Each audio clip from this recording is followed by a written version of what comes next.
Nagpapasalamat ako sa aking Diyos tuwing naaalala ko kayo. Ito ang Tagalog salin ng Philippians chapter 1 verse 3. Mukhang simpleng verse, di ba? Pero lumalalim ang meaning nito kapag alam natin ang kalagayan ni Apostle Paul noong isinulat niya ito.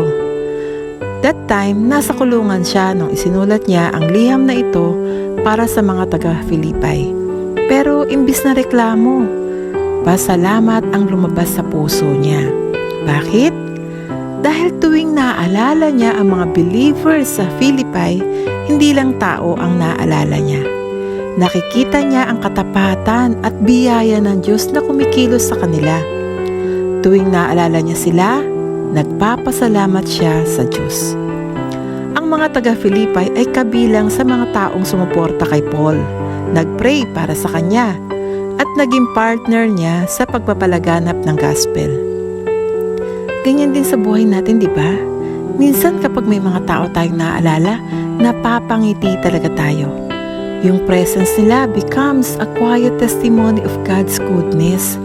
Yung mga taong nag-e-encourage sa atin, nag-pray para sa atin, tumulong sa atin, o nagpapatatag ng ating faith. And every single time na naaalala natin sila, napapasabi tayo na, "Salamat po Lord, salamat Lord dahil dumaan sila sa buhay ko." Kaya noong sinabi ni Paul, "I thank my God every time I remember you." Hindi lang ito simpleng appreciation. Ito ay spiritual recognition. Parang sinasabi niya ganito, kapag naalala ko kayo, nakikita ko kung paano kumikilos ang biyaya ng Diyos sa buhay niyo. Ang verse ng Philippians chapter 1 verse 3 ay nagtuturo ng mahalagang bagay tungkol sa relasyon ng isang believer. Yung nakikita natin ang Diyos kumikilos sa pamamagitan ng mga tao. Kaya't nagiging natural talaga na lumalabas ang abot-abot na pasasalamat.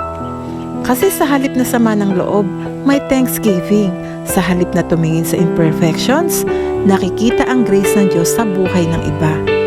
Pero may challenge din ang verse na ito para sa atin. Tanungin natin ang ating mga sarili. Kapag naalala ba tayo ng ibang tao, nakikita ba nila ang biyaya ng Diyos? Kapag naalala ba tayo ng ibang tao, nagpapasalamat din ba sila sa Diyos dahil dumaan tayo sa buhay nila? Are we becoming someone who encourages others in faith, brings peace instead of pressure, or reminds people of God's goodness? Dahil sa totoong buhay mananampalataya, ang presence natin, ang alaala natin, hindi lang talaga tungkol sa atin. Dapat nagiging dahilan din ito para maalala nilang higit, makita nilang higit ang kabutihan ng Diyos sa buhay natin.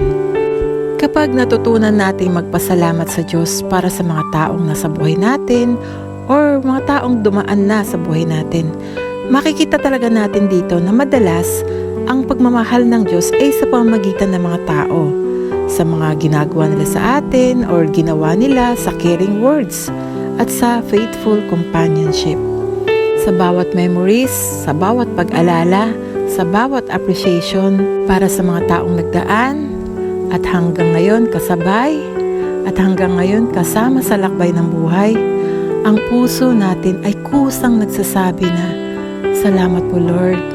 Salamat Lord sa buhay na kaloob mo sa kanila. Lord, I thank you for them."